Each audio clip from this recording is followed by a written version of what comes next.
The Art of War by Sun Tzu.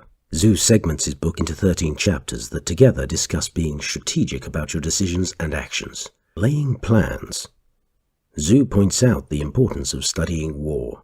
He introduces 5 fundamental factors: moral influence, weather, terrain, command, and doctrine, that, along with 7 other elements, he introduces and discusses in other parts of the book.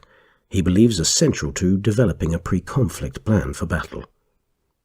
He notes that the confidence that people have in their leader is of utmost importance, because, among other things, it determines their willingness to support the leader's war campaign. The Book 1 of Meditations Because all warfare is a form of deception, by laying the foundation, pre-engaging planning, and preparing in this manner, a wise commander prepares himself for great success. Chapter 2, Waging War. The second chapter of the book discusses pre-engagement preparation in the form of ensuring the availability of all the support an army needs before it goes into battle. Support, provisions, and equipment. In this fleet-footed moment. Chapter 3, Offensive Strategy. And behind us. Among other things, in the third chapter of the book, Tzu notes one of his most famous strategies: to subdue the enemy without fighting is the acme of skill. A phrase he uses to reinforce the need for careful planning as the ultimate way to subdue and triumph over all forms of adversities, enemies, and battles. Chapter 4, Disposition. The fourth chapter of Sun Tzu's Art of War clarifies the distinctions between defense and offense. The main purpose of this chapter is to illustrate the differences between defensive and offensive strategy/tactics. He notes the experts in defense conceal themselves. Those skilled in attack move us from above. Thus they are capable of protecting themselves and gaining victory. Chapter 5, Energy.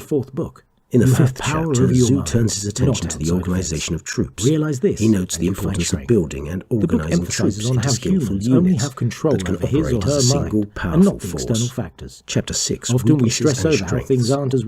Building on the lessons from the last 3 chapters, Tzu notes that the successful general is one who has the ability to trick an opponent into engaging.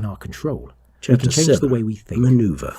As part of the opening of this chapter, Sun Tzu speaks, nothing is more difficult than the art of maneuver, which he expands by noting that triumph in battle often boils down to deception. A general's ability to make a very organized and focused strategy or course appear complicated and aimless. Chapter 8, Variation in Tactics. In the 8th chapter of the book, Tzu lays the foundation for the 9 variables he discusses in the 11th chapter. Number 1. Low-laying ground. No wise general should ask his troops to encamp here. It also highlights some regrets Mark has Desolate. had in life. An army should move through as quickly as possible. Stop debating what a good person Number should 3. be.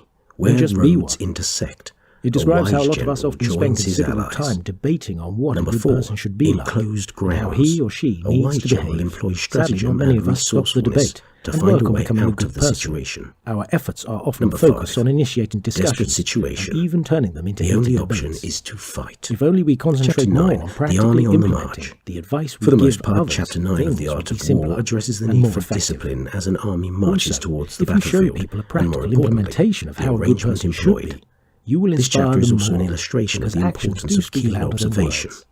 Chapter In 10, the 9th, 10th, Terrain. and 11th book, In Chapter Marcus 10, has Tzu talked about returns to sin, the topic of the terrain importance and of being discusses modest, 6 types of honest, and terrains. sincere.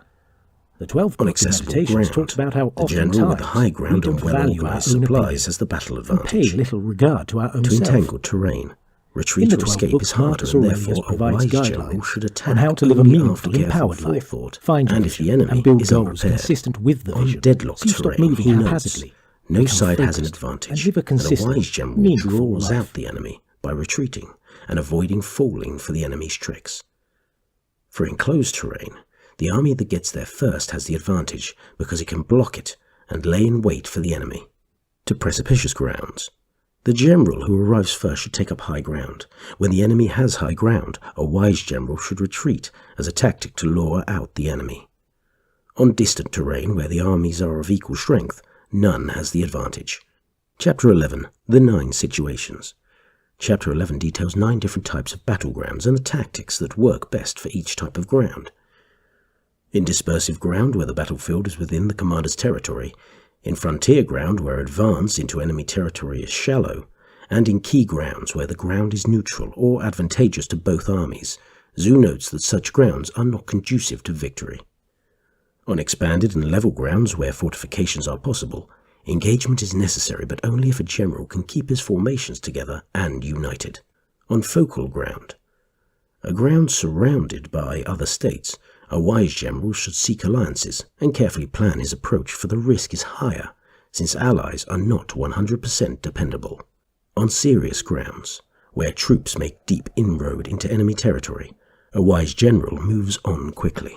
On encircled, where in addition to jagged terrain the enemy attacks, a commander should resort to stratagem, because fighting out is the best possible course of action. Chapter 12. The Attack by Fire. Chapter 12 is one of the shortest in the book. In this chapter, Zhu describes the various ways to attack by fire. He notes that because of the equipment involved, an attack by fire requires a great degree of pre-planning. Chapter 13. The Use of Spies. The last chapter is about the cost of war, and the need to employ spies to have a strategic advantage over the enemy. The first two kinds of spies, native to the enemy's country, and inside, agents already residing inside the enemy's army structure, he notes are the best because they have insider information. On doubled agents, susceptible spies the enemy has sent into an opposing army, he notes that through bribery they can convey falsehoods, to which he notes act as a form of deception. However, because of their doubled nature and affinity to bribes, Zhu reinforces the need to handle such spies with great caution. Expendable agents are exactly that, expendable. Their purpose is to feed the enemy with falsified information. Living agents are spies that gather information and deliver it directly to the general. The information gathered by living spies is highly influential and advantageous.